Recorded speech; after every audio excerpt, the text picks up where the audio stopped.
हाँ तो स्टूडेंट्स, आज हम लोग इस चीज़ को देखने का प्रयास करेंगे कि भाषाई जो राज्य रहते हैं उनको लेकर के भारत सरकार का रुख जो था, रवैया जो था, वो किस तरह का रहा था। जैसा कि हम लोग इस चीज़ को भी देखेंगे कि भाषा के आधार पर जो प्रांतों का गठन रहा वो भारत की लोकतांत्रिक राजनीति के लिए एक पहली और कठिन परीक्षा थी। मतलब सरकार कुछ राज्यों को जिनकी विशेष भाषा थी उन्हें एक अलग राज्य के रूप में रखना चाहती थी, यानी एक भाषा बोलने वाले लोगों को एक राज्य में रखना चाहती थी। और इस बात को लेकर के सरकार के सामने बहुत मुश्किलें आई स्टार्ट में। इसलिए ये कह रहा है कि भारत की लोकतांत्रिक राजनीति के लिए ऐसा कर पाना एक पहली और कठिन परीक्षा थी। भारत 1947 में लोकतंत्र की राह पर अपनी जीवन यात्रा शुरू करता है। 47 में ही हम लोग आज़ाद होते हैं, 1947 में। और उसके बाद हमने अपनी सरकारें जो है वो चुनी, जनता द्वारा चुनी गई सरकारें यहाँ काम करने लगी। और उस वक्त से लेकर 2019 तक का अगर आप राजनीतिक मानचित्र देखें तो इस अवधि में जो चेंज हुए हैं उनको देखकर हम निश्चित रूप से क्या रह सकते हैं, आश्चर्यचकित रह सकते हैं कि इतना बड़ा बदलाव पिछले इन सालों में हमारे यहाँ हुआ है। अनेक पुराने प्रांत अब गायब हो गए हैं, मतलब उनके नाम चेंज हो गए हैं या उनकी बाउंड्री चेंज हो गई है और कई नए प्रांत बनाए गए हैं। कई प्रांतों की जो सीमाएं, क्षेत्र और नाम बदले गए हैं, क्योंकि जब तक आप लोग सीमाएं नहीं बदलोगे नए राज्य बना पाना संभव नहीं हो पाएगा। तो इस चीज को यदि हम लोग देखें तो एक बड़ा बदलाव है इस चीज को लेकर पिछले सालों में राजनीति के, लोकतांत्रिक राजनीति के चरित्र को लेकर। और नए राज्यों को बनाने के लिए भारत सरकार क्या करती है, 1950 के दशक से ही कई पुराने राज्यों की सीमाओं को बदलती है। और ऐसा यह सुनिश्चित करने के लिए किया गया कि एक भाषा बोलने वाले लोग एक राज्य में आ जाएं, यानी जिन लोगों की भाषा एक जैसी है, एक भाषा बोलते हैं, उन लोगों का एक राज्य बना दिया जाए। और इसके बाद कुछ अन्य राज्यों का गठन भाषा के आधार पर नहीं बल्कि उनकी संस्कृति, उनका भूगोल और उनकी जातीयताओं की विभिन्नता को रेखांकित करने और उन्हें आदर देने के लिए भी किया गया। कहने का मतलब भारत में जो राज्य बने आजादी के बाद में, बहुत सारे राज्यों का गठन जो हुआ वो सारे भाषा के आधार पर ही नहीं बनाए गए, बल्कि कुछ राज्य हमने किस आधार पर बनाए हैं कि उन राज्यों की संस्कृति एक जैसी थी, भूगोल एक जैसी थी, या जमीनी जो स्थितियां हैं वो एक जैसी थी, और जातीयताएं यानी उनमें किसी एक जाति विशेष के लोग जो थे वो रहते थे। और उन सब की जो विभिन्नता थी उसको हमने रेखांकित करने के लिए क्या किया, उनके प्रति आदर व्यक्त किया। और ऐसे जो राज्य बनाए हैं जिनमें संस्कृति, भूगोल और जातीयताओं को मद्देनजर रखते हुए हमने नए राज्यों का गठन किया, उनमें भारत का नागालैंड, उत्तराखंड और झारखंड जैसे राज्य जो हैं ये प्रमुख हैं। यानी ये ऐसे राज्य रहे हैं जो इन विभिन्नताओं को समाहित करने के लिहाज से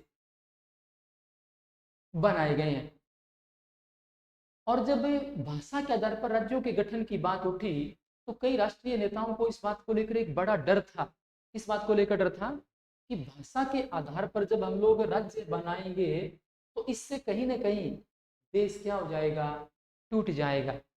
और इसी डर के चलते केंद्र सरकार ने कुछ समय के लिए क्या किया, जो राज्यों का पुनर्गठन था उसे टाल दिया। मतलब उनकी बाउंड्रीज जो थी वो नए सिरे से तय करने में सरकार ने कुछ समय लगाया ताकि हमें किसी बड़े खतरे का सामना ना करना पड़े।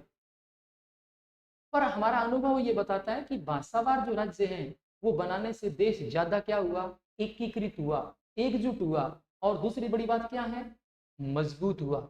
भाषा के आधार पर राज्य बनाने से लोगों के जो भाषा को लेकर विवाद थे वो सारे खत्म हो गए। और उसके बाद हमारा देश क्या बना, पहले के मुकाबले कहीं ज्यादा एकीकृत बन पाया और मजबूत बन पाया। और सबसे बड़ी बात, इससे प्रशासन जो था, शासन का जो कामकाज था वो भी पहले के मुकाबले क्या हो गया, ज्यादा आसान और सुविधाजनक हो गया। तो हम ये कह सकते हैं कि भाषावार राज्यों का जो गठन है उसके बाद भारत को किसी भी प्रकार का कोई बड़ा नुकसान नहीं हुआ बल्कि फायदा हुआ है।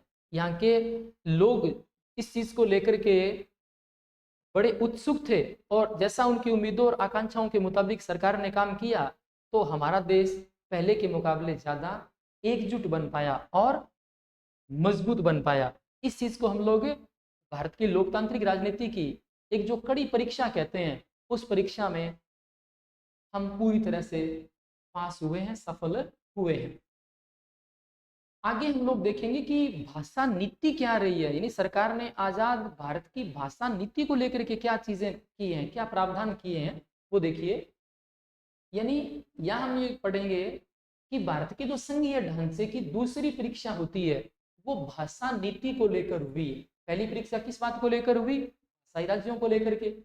और हमारे संविधान में किसी भी एक भाषा को राष्ट्रभाषा का दर्जा नहीं दिया गया। क्या कहा गया इसकी जगह? हिंदी को राजभाषा माना गया, यानी राजकीय कामकाज की भाषा किसे माना गया? हिंदी को। लेकिन राष्ट्र की भाषा के तौर पे किसी भी भाषा को स्वीकार नहीं किया गया अथवा मान्यता नहीं दी गई। पर हिंदी सिर्फ 40% भारतीयों की मातृभाषा है, और इसलिए अन्य भाषाओं के संरक्षण के लिए, उनका बचाव करने के लिए कुछ दूसरे उपाय किए गए। संविधान में हिंदी के अलावा 21 भाषाओं को अनुसूचित भाषा का दर्जा दिया गया है। यानी हिंदी सहित कुल 22 भाषाएं ऐसी हैं जिन्हें भारत के संविधान की एक अनुसूची है, जिसे हम लोग 8वीं अनुसूची कहते हैं। उस अनुसूची में कुल 22 भाषाओं को मान्यता प्राप्त भाषाओं का दर्जा दिया गया है। मान्यता प्राप्त भाषाओं का मतलब ये रहता है कि केंद्र सरकार के किसी पद का उम्मीदवार, यानी केंद्र सरकार कोई भी भर्ती निकालती है, वैकेंसी निकालती है, और उसमें कोई भी व्यक्ति अपना फॉर्म भरता है, तो उस फॉर्म में वो जिस भी भाषा में परीक्षा देना चाहता है उस भाषा को से लिखना पड़ेगा, बताना पड़ेगा, विकल्प के रूप में चुनना पड़ेगा कि मेरी परीक्षा का माध्यम ये भाषा रहेगी। मतलब वो पंजाबी में देना चाहे, या वो गुजराती में देना चाहे, या वो मराठी में देना चाहे, किसी भी भाषा में वो अपनी उस परीक्षा को दे सकता है। और इसीलिए हम उन्हें क्या कहते हैं? अनुसूचित भाषाएं कहते हैं। राज्यों की भी अपनी राजभाषाएं हैं, और राज्यों का अपना अधिकांश जो काम है वो उनकी राजभाषा में होता है। मतलब राज्यों की सरकारें अपना जो कामकाज है वो उस राज्य में बोले जाने वाली भाषा में कर सकती हैं। इसे हम लोग राज्यों की भाषाएं अथवा राजभाषाएं कहते हैं। इसके बाद हम लोग यह देखेंगे कि श्रीलंका जो है, या पहले एक सवाल जो यहाँ आ रहा है इसका सॉल्यूशन अपन लोग देख लेते हैं। यह दिया गया है, हिंदी अपनाएं, हिंदी ही क्यों, बांग्ला या तेलुगु क्यों नहीं? तो देखिए ये अपील इसलिए की गई है कि जैसा हमने देखा कि भारत के 40% लोगों की भाषा जो रही है वो हिंदी रही है, और किसी भी देश की जो एक राजभाषा हो सकती है वो वही भाषा हो सकती है जिसे वहाँ के लोग बड़ी मात्रा में बोलते हैं, समझते हैं। इसलिए हिंदी को राजभाषा अपनी सरकार ने बनाया, और बांग्ला या तेलुगु को इसलिए नहीं बनाया क्योंकि ये किसी राज्य विशेष में बोली जाने वाली भाषाएं हैं। हिंदी के मुकाबले इन भाषाओं को बहुत कम लोग बोलते हैं और समझते हैं, इसलिए कहीं ना कहीं हिंदी अपनाने की जो अपील है वो सरकार द्वारा की गई थी। लेकिन आगे हम लोग देखेंगे कि श्रीलंका के ठीक उलट हमारे देश में नेताओं ने हिंदी के उपयोग को बढ़ावा देने के मामले में बहुत सावधानी भरा व्यवहार किया, और संविधान के अनुसार सरकारी कामकाज के तौर पर अंग्रेजी का प्रयोग 1965 में बंद हो जाना चाहिए था। अब ऐसा क्यों? ये अंग्रेजी का बीच में क्या मामला आया वो देखिए, उसे समझते हैं कि जैसे ही 1950 में अपना संविधान लागू होने के बाद में भारत सरकार हिंदी को राजभाषा का दर्जा देती है, तो उससे कुछ राज्य, खासतौर से जो दक्षिणी भारत के राज्य हैं, उन्होंने इस चीज को आपत्ति के तौर पे देखा, उन्हें इस चीज से तकलीफ हुई, और वो ये कहते थे कि हमारी राजभाषा जो है, या हमारी मातृभाषा जो है, हम जिस भाषा को बहुत अच्छे तरीके से बोलते और समझते हैं वो हिंदी नहीं है बल्कि क्या है, अंग्रेजी है। तो सरकार ने कहा कोई बात नहीं है, आप अपना कामकाज उस भाषा में कीजिए जिस भाषा को आप लोग अच्छा समझते हैं, अच्छे तरीके से बोलते हैं, और वो आपके राजकीय कामकाज की भाषा हो सकती है। लेकिन सरकार ने ये कहा था कि 1950 से लेकर के 15 साल यानी 1965 तक आप हिंदी के साथ साथ अपना कामकाज अन्य किसी भी भाषा में कर सकते हैं जो आपके राज्य में बोली जाती है। तो इस मायने में यहाँ ये 1965 आया और यहाँ ये कह रहा है कि 1965 में जो अंग्रेजी का प्रयोग है वो बंद हो जाना चाहिए था, लेकिन वो बंद क्यों नहीं हो पाया, ये देखिए। अनेक गैर हिंदी भाषी प्रदेशों ने मांग की कि अंग्रेजी का प्रयोग क्या रखा जाए, जारी रखा जाए। यानी जब 1965 के नजदीक हम लोग पहुंचे तो ऐसे बहुत सारे राज्य जो थे जहां पर हिंदी बोली अथवा समझी नहीं जाती थी, उन राज्यों ने भारत सरकार के सामने ये प्रस्ताव रखा, ये मांग रखी कि भाई हिंदी जो है वो हमारे लिए बाध्यता नहीं होनी चाहिए, हमारे राजकीय कामकाज की भाषा जो है वो अंग्रेजी हम लोग रखना चाहते हैं, इसलिए आप लोग क्या करो, अंग्रेजी के प्रयोग को हमें कंटिन्यू करने के लिए, जारी रखने के लिए आप परमिशन दो। और तमिलनाडु जो राज्य है उसमें तो इस मांग ने क्या ले लिया था, उग्र रूप भी ले लिया था, मतलब हिंसक प्रदर्शन वगैरह भी हुए थे कि भाई अंग्रेजी ही हमारे कामकाज की भाषा होनी चाहिए। और केंद्र सरकार ने हिंदी के साथ साथ अंग्रेजी को राजकीय कामों में प्रयोग की अनुमति देकर इस विवाद को शांत किया, इस विवाद को सुलझाया। यानी जब सरकार ने कहा कि आप लोग दंगे मत करिए, प्रदर्शन मत करिए, आप लोग हिंसक मत होइए, मारकाट पर मत उतरिए, कोई दिक्कत नहीं है, आप अपना कामकाज जो है वो अंग्रेजी में भी कर सकते हैं। तो ऐसा करने के बाद, ऐसा फैसला होने के बाद में तमिलनाडु के अंतर्गत वो जो आंदोलन थे, प्रदर्शन थे, वो शांत हुए। अनेक लोगों का मानना था कि इस समाधान से अंग्रेजी भाषी अभिजन को क्या पहुंचेगा, लाभ पहुंचेगा। यानी वो लोग जिन्हें अंग्रेजी बहुत अच्छे तरीके से बोलना आती है, जिन्हें अंग्रेजी बहुत अच्छी समझ में आती है, उन लोगों को लाभ मिलेगा इस चीज का। और ये बात कुछ हद तक सही भी थी, ऐसा हुआ भी। राजभाषा के रूप में हिंदी को बढ़ावा देने की भारत सरकार की जो नीति बनी हुई है, उसको बढ़ावा देने का मतलब ये नहीं है कि केंद्र सरकार उन राज्यों पर हिंदी को थोप सकती है, मतलब जबरदस्ती नहीं है किसी भी राज्य के साथ में कि वो लोग हर हाल में क्या करें, हिंदी को अपनाएं, हिंदी बोलें अथवा अपना राजकीय कामकाज हिंदी भाषा में करें। जहां लोग कोई और भाषा बोलते हैं, मतलब और भाषा बोलने वाले लोगों या राज्यों के लिए हिंदी को अपनाना और अपना कामकाज करना कतई जरूरी नहीं है। भारतीय राजनेताओं ने इस मामले में जो लचीला रुख अपनाया, उसी से हम श्रीलंका जैसी स्थिति में पहुंचने से क्या हो गए, बच गए। कहने का मतलब श्रीलंका जैसा व्यवहार हम लोग यदि यहाँ करते तो शायद अपने लिए बहुत बड़ी मुश्किलें खड़ी हो जाती, और हो सकता था कि एक देश के नाते हम लोग एकजुट नहीं रह पाते। लेकिन अपनी सरकार ने बहुत संवेदनशीलता के साथ में, बहुत समझदारी के साथ में इस मुद्दे को सुलझाया, इसका समाधान किया, और गैर हिंदी भाषी राज्यों को अपनी किसी भी भाषा में कामकाज करने की अनुमति भारत सरकार ने प्रदान की। तो ये चीज जो थी वो बहुत अच्छे तरीके से हमारे यहाँ सुलझ गई। अब हम आगे देखेंगे कि जो केंद्र और राज्यों के संबंध है भारत में वो किस तरह के हैं, यानी सेंट्रल स्टेट रिलेशंस किस प्रकार के हैं अपने यहाँ, वो देखिए। केंद्र राज्य संबंधों में लगातार जो बदलाव आए वो ये बताता है कि व्यवहार में संघवाद किस तरह से मजबूत हुआ है। यानी अपना जो संघवाद है ना, वो निरंतर क्या होता गया है, मजबूत होता गया है। और सत्ता की साझेदारी की संवैधानिक व्यवस्था वास्तविकता में कैसा रूप लेगी, यह ज्यादातर इस बात पर निर्भर करता है कि शासक दल और नेता किस तरह इस व्यवस्था का अनुसरण करते हैं। क्या नाम आया कि सत्ता की जो साझेदारी है वो संवैधानिक व्यवस्था में वास्तविकता में कैसा रूप लेगी, वो किस चीज पर निर्भर करता है, वो इस चीज पर निर्भर करता है कि शासक दल और जो नेता है वो किस तरह इस व्यवस्था का अनुसरण करते हैं। यानी जो व्यवस्था आपके यहाँ अपनाई गई है उस व्यवस्था को आप किस हद तक और किस रूप में मानकर चलते हो। काफी समय तक हमारे यहाँ एक ही पार्टी का केंद्र और अधिकांश राज्यों में शासन रहा। यानी आजादी के बाद की अपन लोग बात करें तो कांग्रेस पार्टी ऐसी पार्टी थी जिसने केंद्र में भी अपनी सरकार बनाई और विभिन्न राज्यों में भी कांग्रेस ने अपनी सरकारें बनाई। लेकिन इसका व्यवहारिक मतलब क्या रहा कि राज्य सरकारों ने स्वायत्त संघीय इकाई के रूप में अपने अधिकारों का प्रयोग नहीं किया। यानी उस सिचुएशन में जब केंद्र में भी कांग्रेस की सरकार थी और राज्यों में भी कांग्रेस की सरकारें थी, तो राज्य की सरकारों ने कभी भी एक कंप्लीटली फ्री, पूरी तरह से स्वतंत्र होकर के उन शक्तियों का इस्तेमाल नहीं किया जो शक्तियां उन्हें संविधान द्वारा मिली हुई थी। लेकिन जब स्थिति बदली और केंद्र व राज्य में अलग अलग दलों की सरकारें रही, तो केंद्र सरकार ने राज्यों के अधिकारों की अनदेखी करने की कोशिश की। इन एक समय बाद जब बदलाव आया केंद्र में, बशर्ते कांग्रेस की सरकार रही, लेकिन विभिन्न राज्यों में जब गैर कांग्रेसी सरकारें बनी और उन गैर कांग्रेसी सरकारों ने क्या किया, अपने अधिकारों की मांग की, तो इस कारण केंद्र सरकार ने राज्यों के उन अधिकारों की अनदेखी करने की कोशिश की, उनकी अवहेलना करने की कोशिश की। और उन दिनों अक्सर जो केंद्र की सरकार है वो संवैधानिक प्रावधानों का दुरुपयोग करके, संविधान में जो प्रावधान नियम जो बताए गए थे उनका गलत इस्तेमाल करके विपक्षी दलों की राज्य सरकारों को भंग कर देती थी।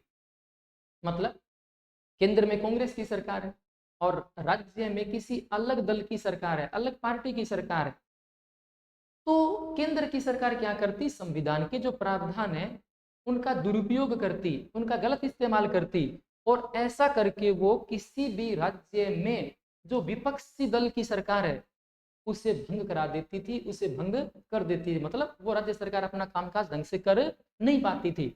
लेकिन ये चीज जो है वो रियल में संघवाद की भावना के क्या थी, प्रतिकूल थी, अच्छी चीज नहीं थी। ये संघवाद की भावना के अनुकूल हम लोग इस चीज को नहीं कह सकते थे।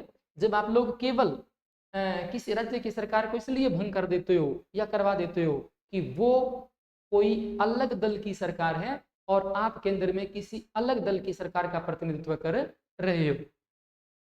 लेकिन 1990 के बाद यह जो स्थिति थी इसमें बहुत बड़ा बदलाव आया।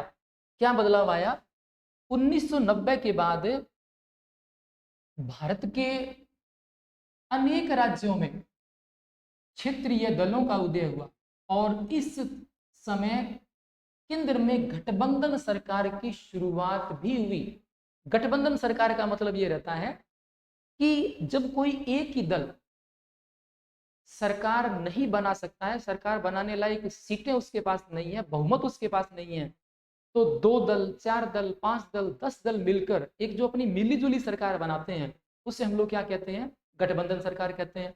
तो ये गठबंधन सरकार का दौर कब से शुरू हुआ, 1990 के बाद में, जब केंद्र में भी और राज्यों में भी इस तरह की स्थितियां पैदा हुई, जब कोई एक पार्टी अपने बल पर सरकार नहीं बना सकती थी, तो अनेक दलों ने साथ मिलकर के जो सरकारें बनाई उन्हें हम लोग क्या कहते हैं, गठबंधन सरकारें कहते हैं।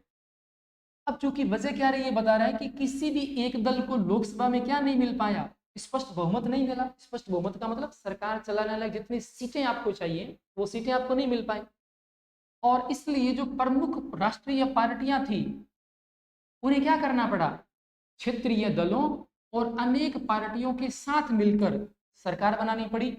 और इससे सत्ता में जो साझेदारी और राज्य सरकारों की जो स्वायत्तता थी, उनकी जो स्वतंत्रता थी, उसका पहले के मुकाबले ज्यादा क्या होने लग गया, आदर होने लग गया। यानी आप लोग यूं कह सकते हैं कि गठबंधन सरकारों के दौर में राज्यों की सरकारें और जो क्षेत्रीय सरकारें रही हैं आपकी, या जो राज्यों की पार्टियां और जो क्षेत्रीय पार्टियां रही हैं, उनका जो महत्व था वो भारतीय राजनीति में बहुत ज्यादा बढ़ गया था।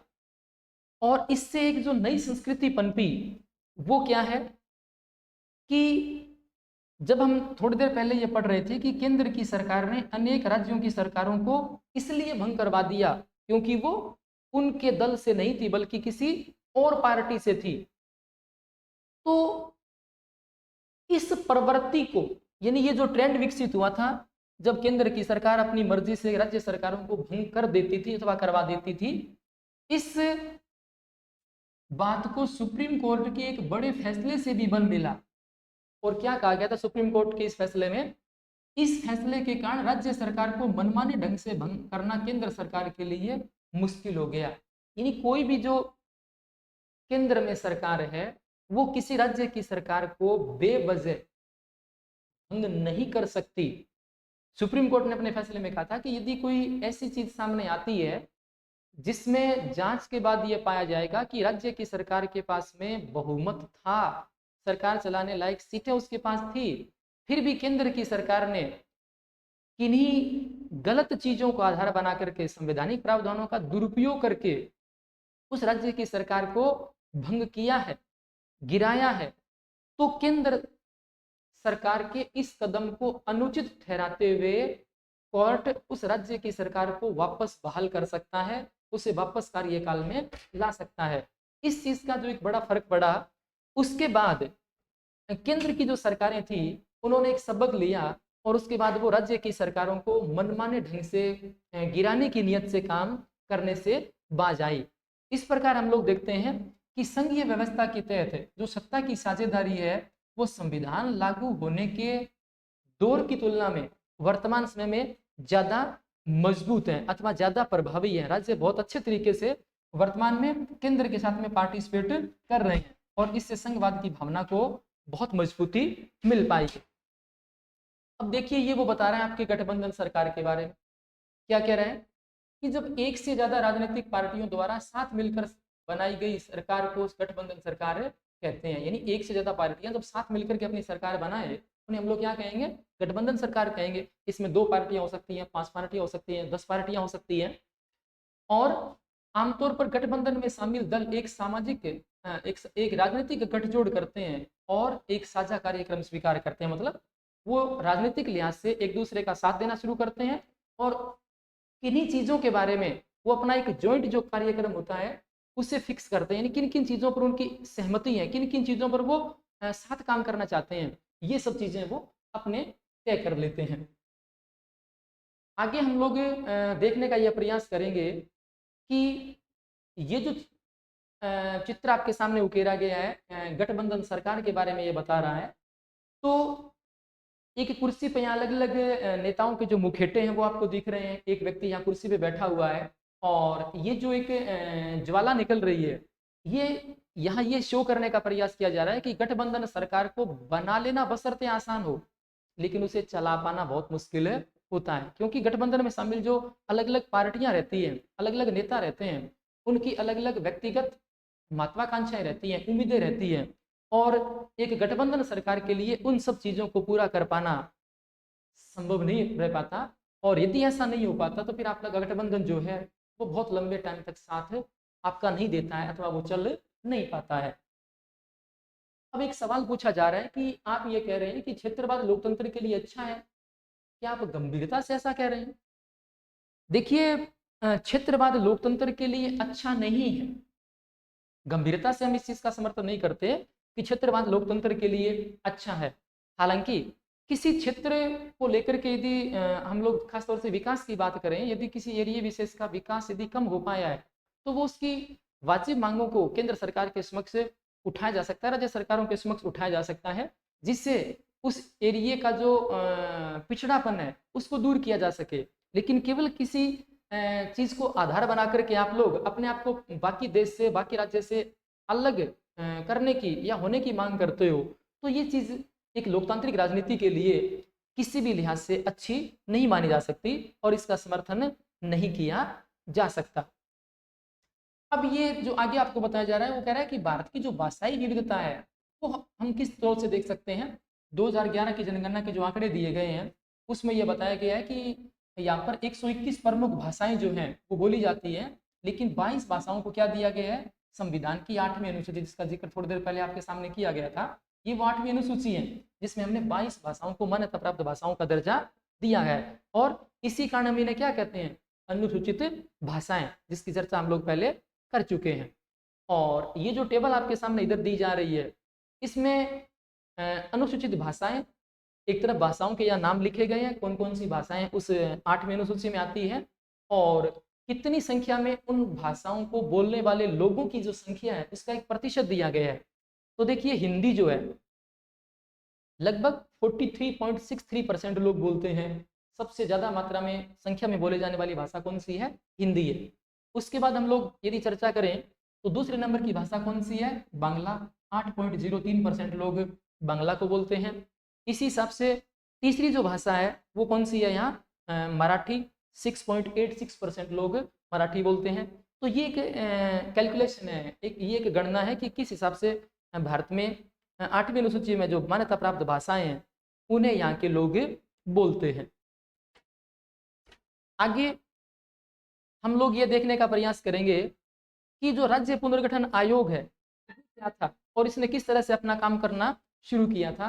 एक प्रश्न ये हो सकता है कि राज्य पुनर्गठन आयोग जो था ये कब गठित हुआ, तो देखिए 1 नवंबर 1956 को इस आयोग की जो रिपोर्टें थी, रिपोर्ट्स इसने जो दी, राज्यों को किस हिसाब से हम लोग बनाएं, किस हिसाब से गठित करें, इस संदर्भ को लेकर एक रिपोर्ट 1 नवंबर 1956 से लागू हो पाई। और इस आयोग ने इस दौर में राष्ट्र के राजनीतिक और संस्थागत जीवन को क्या कर दिया था, एकदम से चेंज कर दिया था, बहुत बड़ा बदलाव आ गया था। और गांधी जी और अन्य नेताओं ने अपने अनुयायियों से यह वादा भी किया था कि जब मुल्क आजाद होगा तो इस नए देश में नए प्रांत बनेंगे और भाषा के आधार पर प्रांतों का पुनर्गठन किया जाएगा। पर जब 47 में मुल्क आजाद हुआ तो इसका बंटवारा भी हो गया था, और कहीं ना कहीं वो जो विभाजन था वो अपने लिए एक त्रासदी भरा रहा। उस विभाजन को हम लोग सुखद नहीं कह सकते। इसके बाद हम लोग ये देखने का प्रयास करेंगे कि भारत में जो विकेंद्रीकरण है वो किस तरह से काम करता है। और सबसे पहले हम लोग देखेंगे विकेंद्रीकरण होता क्या है। यहाँ विकेंद्रीकरण किसकी बात हो रही है, विकेंद्रीकरण किसका किया जा रहा है? विकेंद्रीकरण सत्ता का है, पावर का है, शक्ति का है। यानी शक्ति जब आप लोग किसी एक व्यक्ति अथवा व्यक्ति समूह में न रख करके उसे अनेक व्यक्तियों और व्यक्ति समूहों में बांट देते हैं, उसे हम लोग क्या कहते हैं? विकेंद्रीकरण कहते हैं। तो भारत में विकेंद्रीकरण क्या रहा और किस तरह से हुआ, इसके बारे में हम लोग अभी पढ़ने का प्रयास करेंगे। ये कह रहा है कि थोड़ी देर पहले हमने अभी पढ़ा कि जो संघीय सरकारें हैं वो 2 या 2 से अधिक स्तरों वाली होती है, और हमने अपने देश में 2 स्तरों की सरकारों की चर्चा भी की है। जबकि भारत जैसे बड़े देश में केवल 2 स्तर शासन व्यवस्था के हों तो शासन क्या नहीं चल सकता, इससे बहुत बेहतर तरीके से नहीं चल सकता है। क्योंकि भारत के जो प्रांत हैं वो यूरोप के कई स्वतंत्र देशों से भी बड़े हैं। जनसंख्या के हिसाब से बात करें तो अपना जो यूपी है, उत्तर प्रदेश, वो रूस से बड़ा माना जाता है। महाराष्ट्र जो है वो जर्मनी के लगभग बराबर है। और भारत के अनेक राज्य खुद भी क्या हैं, अंदरूनी तौर पर बहुत सारी विविधताओं से भरे हुए, यानी बहुत सारे अंतर है अपने बीच में। और इस प्रकार इन राज्यों में भी सत्ता को बांटने की जरूरत है, विभिन्न राज्यों को भी सत्ता सौंपने की जरूरत है। और भारत में संघीय सत्ता की साझेदारी है वो 3 स्तरों पर करने की जरूरत है। 2 स्तरों पे हमने पहले ही कर रखी है, केंद्र स्तर और राज्य स्तर। लेकिन तीसरे स्तर की जो मांग है वो समय के साथ में की गई, और तीसरा स्तर जो आएगा उसमें क्या है, तीसरा स्तर जो है वो स्थानीय सरकारों का होना चाहिए। यानी तीसरे लेवल की सरकारों को अपन लोग क्या कहते हैं? स्थानीय सरकारें कहते हैं।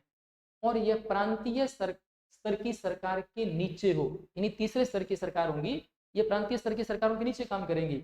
भारत में सत्ता के विकेंद्रीकरण के पीछे जो तर्क दिया गया वो यही दिया गया कि इसके फलस्वरूप जो 3 स्तरों की सरकारें हैं उनके होने से जो संघीय ढांचा सामने आएगा उसमें हम तीसरे स्तर को स्थानीय शासन के नाम से जानेंगे, और उससे अपना संघीय ढांचा पहले के मुकाबले और ज्यादा मजबूत बन पाएगा।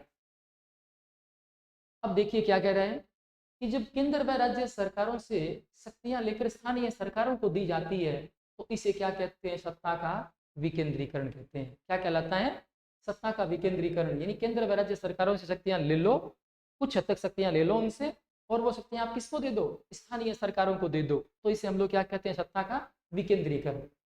और विकेंद्रीकरण के पीछे जो बुनियादी सोच है, जो एक आधारभूत सोच है, वो क्या है कि अनेक मुद्दों और समस्याओं का निपटारा स्थानीय स्तर पर ही बढ़िया ढंग से हो सकता है। यानी बहुत सारी चीजें ऐसी हो सकती हैं अपने क्षेत्र को लेकर, अपने अपने गांव को लेकर, अपने शहर को लेकर के, जिसके बारे में आपके राज्य की सरकार जो है या भारत सरकार जो है वो उतना भली भांति नहीं जानती। लेकिन उन समस्याओं के बारे में, उन मुद्दों के बारे में वहाँ रहने वाले लोग, उस गांव में रहने वाले लोग, उस शहर में रहने वाले लोग बहुत बेहतर तरीके से जानते हैं। इसलिए उन समस्याओं का निपटारा कौन करें? वो वहाँ के रहने वाले लोग करें, वहाँ के स्थानीय लोग करें। इसी अवधारणा को साकार करने के लिए क्या किया गया अपने यहाँ? स्थानीय स्तर की सरकार को बनाया गया। लोगों को अपने इलाके की समस्याओं की बेहतर समझ होती है, और लोगों को इस बात की भी अच्छी जानकारी होती है कि पैसा कहाँ खर्च किया जाए, यानी जो पैसा उन्हें मिल रहा है उसको वो कहाँ लगाना चाहती है, और इससे चीज़ों का अधिक कुशलता से उपयोग किस तरह किया जा सकता है, ये चीज़ भी स्थानीय लोग बेहतर तरीके से जानते हैं। इसके अलावा स्थानीय स्तर लोगों को फैसला लेने में भी क्या करेगा? सीधा सीधा भागीदार बनाएगा, और इससे जो लोकतांत्रिक भागीदारी की आदत है वो लोगों में विकसित होगी। और कहीं ना कहीं स्थानीय सरकारों की स्थापना जो है वो सब शासन, यानी खुद का जो शासन है, इस लोकतांत्रिक सिद्धांत को वास्तविक बनाने का क्या रहेगा? सबसे अच्छा उपाय रहेगा। तो इन सब चीजों को वास्तविक रूप देने के लिए भारत में क्या किया गया? स्थानीय सरकारों की स्थापना की गई। विकेंद्रीकरण की जरूरत हमारे संविधान में भी स्वीकार की गई थी और इसके बाद से गांव और शहर के स्तर पर सत्ता के विकेंद्रीकरण की कोई कोशिशें शुरू हुई। सभी राज्यों में गांव के स्तर पर ग्राम पंचायतें और शहरों में नगर पालिकाओं की स्थापना की गई। यानी शहरों में क्या होती है, नगर पालिकाएं, और गांव में क्या है, ग्राम पंचायतें। तो ये जो चीजें हैं इनको हम लोग स्थानीय सरकारें कहते हैं और इन्हें राज्य सरकारों के सीधे नियंत्रण में रखा गया था। मतलब जो राज्यों की सरकारें थी उनके नीचे रखा गया, नियंत्रण में रखा गया स्थानीय सरकारों को। और इन स्थानीय सरकारों के लिए नियमित ढंग से चुनाव नहीं कराए जाते थे। पहले ऐसा होता था कि ये संस्थाएं तो बना दी आपने, लेकिन इनके चुनाव नियमित ढंग से नहीं होते थे, नियमित अंतराल पर नहीं होते थे और न ही इनके पास में इस तरह के कोई अधिकार थे, न संसाधन थे। और इस प्रकार प्रभावी ढंग से जो सत्ता का विकेंद्रीकरण है वो नाम मात्र का हो पाया था। सत्ता का विकेंद्रीकरण था लेकिन वो एक नाम के लिए था, उसका कोई बहुत ज्यादा महत्व नहीं था। तो फिर हमने क्या किया, इस स्थिति से हम लोग कैसे उभरे, इसके बारे में कुछ पॉइंट्स जो हैं वो हमें आगे बता रहा है कि वास्तविक विकेंद्रीकरण की दिशा में हमने काम कब से शुरू किया और कैसे किया। ये देखिए, वास्तविक विकेंद्रीकरण की दिशा में एक बड़ा कदम जो है वो 1992 में उठाया गया। और क्या हुआ इस दौरान, संविधान में संशोधन करके लोकतांत्रिक शासन व्यवस्था के इस तीसरे स्तर को, तीसरे स्तर मतलब स्थानीय स्तर को ज्यादा शक्तिशाली और प्रभावी बनाया गया। मतलब 1992 में क्या किया हमने, इस स्थानीय स्तर को या इस स्थानीय सरकार को संविधान में जगह दे दी, संवैधानिक मान्यता प्रदान कर दी। और संवैधानिक मान्यता प्रदान करने के बाद में जो महत्वपूर्ण बदलाव हुए हैं वो कौन कौन से रहे हैं इसको भी हम लोग देखेंगे। तो यहाँ से ये आपके एक प्रश्न भी बन सकता है कि 1992 के बाद में स्थानीय संस्थाओं की स्थिति में किस प्रकार महत्वपूर्ण परिवर्तन हुआ है। तो उसको लेकर के देखिए हम लोग देखते हैं। पहला परिवर्तन जो आया, अब स्थानीय स्वशासी निकायों, निकायों का मतलब होता है संस्थाएं, इनके जो चुनाव है वो नियमित रूप से कराना क्या हो गई है, संवैधानिक बाध्यता है। यानी कोई भी राज्य की सरकार जो है वो इनके चुनाव को लेकर के टाल मटोल नहीं कर सकती है। अब एक जो निश्चित टर्म आपकी रहती है या इन संस्थाओं की रहती है 5 वर्ष की, इस समय अवधि में इन संस्थाओं के चुनाव फिर से हो जाने चाहिए। और यह सब राज्यों के लिए क्या है, एक संवैधानिक बाध्यता है कि वो अपने यहाँ स्थानीय निकायों के चुनाव इस समय अवधि में या इस समय अवधि के अंदर अंदर करवाएं।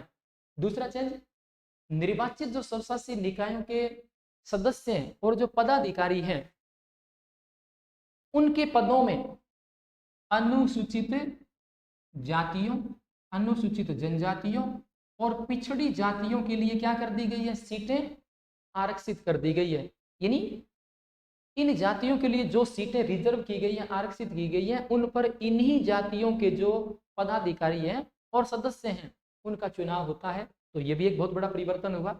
तीसरी चीज जो की गई वो ये है कि इन संस्थाओं के जो सदस्य हैं और जो पद हैं उनमें कम से कम 1/3 पद किसके लिए रिजर्व किए गए हैं, महिलाओं के लिए रिजर्व किए गए हैं। तो बहुत बड़ा परिवर्तन जो है वो महिला सशक्तिकरण की दिशा में भी आप लोग कह सकते हैं यहाँ से उठाया गया।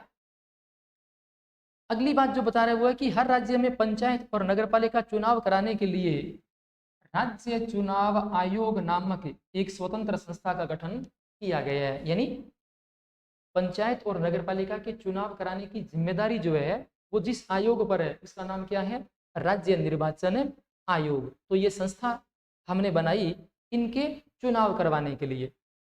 और राज्य सरकारों को अपने राजस्व और अधिकारों का कुछ हिस्सा इन स्थानीय स्वशासी निकायों को देना पड़ता है। जो राजस्व राज्य सरकारों को मिलता है या जो उनके अधिकार थे उन अधिकारों और राजस्व का कुछ हिस्सा जो है वो स्थानीय सरकारों को देती है। और सत्ता में भागीदारी की प्रकृति हर राज्य में क्या है, अलग अलग है। अब ये जो चेंजेस आए हैं ये 1992 के बाद आए हैं जब हमने इन स्थानीय सरकारों को संविधान में दर्जा दिया। अब आगे क्या कह रहा है कि गांव के स्तर पर जो मौजूद स्थानीय शासन व्यवस्था है उससे हम लोग सामान्य भाषा में, बोलचाल की भाषा में किस नाम से जानते हैं, उसे हम लोग पंचायती राज के नाम से जानते हैं। तो आपके प्रश्न आ सकता है कि गांव के स्तर पर मौजूद स्थानीय शासन व्यवस्था को किस नाम से जाना जाता है। तो क्या नाम रहेगा इसका, पंचायती राज। प्रत्येक गांव में और कुछ राज्यों में ग्राम समूह की एक ग्राम पंचायत होती है। मतलब यदि गांव आपका बड़ा है तो अकेले गांव की भी ग्राम पंचायत हो सकती है, लेकिन गांव छोटा है तो 2 गांव, 3 गांव, 5 गांव, 7 गांव की मिलाकर भी क्या हो सकती है, एक ग्राम पंचायत बनी हो सकती है या बनाई जा सकती है। यह एक तरह की परिषद है जिसमें कई सदस्य और एक अध्यक्ष होते हैं। सदस्य वार्डों से चुने जाएंगे और उन्हें सामान्यतः पंच कहा जाता है। यानी ग्राम पंचायत के सदस्यों को हम लोग क्या कहते हैं, पंच कहते हैं, जिनका चुनाव विभिन्न वार्डों से होता है। अध्यक्ष को प्रधान या सरपंच, यानी ग्राम पंचायत का जो मुखिया होता है उसे अमूमन हम लोग क्या कहते हैं, सरपंच कहते हैं। और इनका चुनाव गांव अथवा वार्ड में रहने वाले सभी वयस्क लोग मतदान के जरिए करते हैं। मतलब सदस्यों का यानी वार्ड पंचों का और सरपंच का चुनाव है उन वार्डों में, उन गांवों में जो रहने वाले लोग हैं वो मतदान के जरिए करते हैं। और यह पूरे पंचायत के लिए फैसला लेने वाली संस्था है। आपकी जो ग्राम पंचायत है वो पूरे पंचायत क्षेत्र के लिए फैसला लेती है। पंचायतों का काम ग्राम सभा की देखरेख में होता है। बहुत इंपॉर्टेंट क्वेश्चन है। पंचायतें किसकी देखरेख में काम करती है, ग्राम सभाओं की। और गांव के सभी मतदाता इसके सदस्य होते हैं। यानी ग्राम सभा के सदस्य कौन होते हैं, गांव के सभी मतदाता। इसे ग्राम पंचायत का बजट पास करने और इसके कामकाज की समीक्षा करने के लिए साल में कम से कम 2 या 3 बार बैठक करनी भी होती है। तो अगला प्रश्न क्या हो सकता है कि ग्राम पंचायत का बजट कौन पास करती है, तो ग्राम सभा। दूसरी चीज, ग्राम पंचायत के कामकाज की समीक्षा करने की शक्ति किसके पास है, ग्राम सभा। और अगला क्वेश्चन ये हो सकता है कि ग्राम सभा की एक वर्ष में कितनी बैठकें होती हैं, तो क्या है उत्तर इसका, 2 अथवा 3 बार इसकी बैठकें होती है। अब जो दूसरी चीज के अंतर्गत बता रहा है उसमें क्या है कि स्थानीय शासन का जो ढांचा है वो किस लेवल तक का है, तो वो किस लेवल तक का है, जिले स्तर तक का। यानी जिला स्तर तक अपना स्थानीय लेवल कहलाता है, या जिला स्तर तक की व्यवस्था को हम लोग स्थानीय लेवल में शामिल करते हैं। कई ग्राम पंचायतों को मिलाकर पंचायत समिति का गठन होता है। यानी जो जिसको स्थानीय स्वशासन के बारे में जब अपन लोग पढ़ते हैं तो 3 प्रकार की संस्थाएं रहती हैं स्थानीय स्वशासन के अंतर्गत। 3 प्रकार की संस्थाओं में जो पहला लेवल है वो तो आपका आता है ग्राम स्तर। और ग्राम स्तर पर क्या होती है, ग्राम पंचायत। दूसरा लेवल जो आएगा उसे हम लोग कहते हैं खंड स्तर। और खंड स्तर पर क्या होगी, कौन सी संस्था होगी, पंचायत पंचायत समिति। इसको हम लोग कहेंगे पंचायत समिति। यानी खंड स्तर की जो संस्था रहेगी उसे पंचायत समिति बोलेंगे।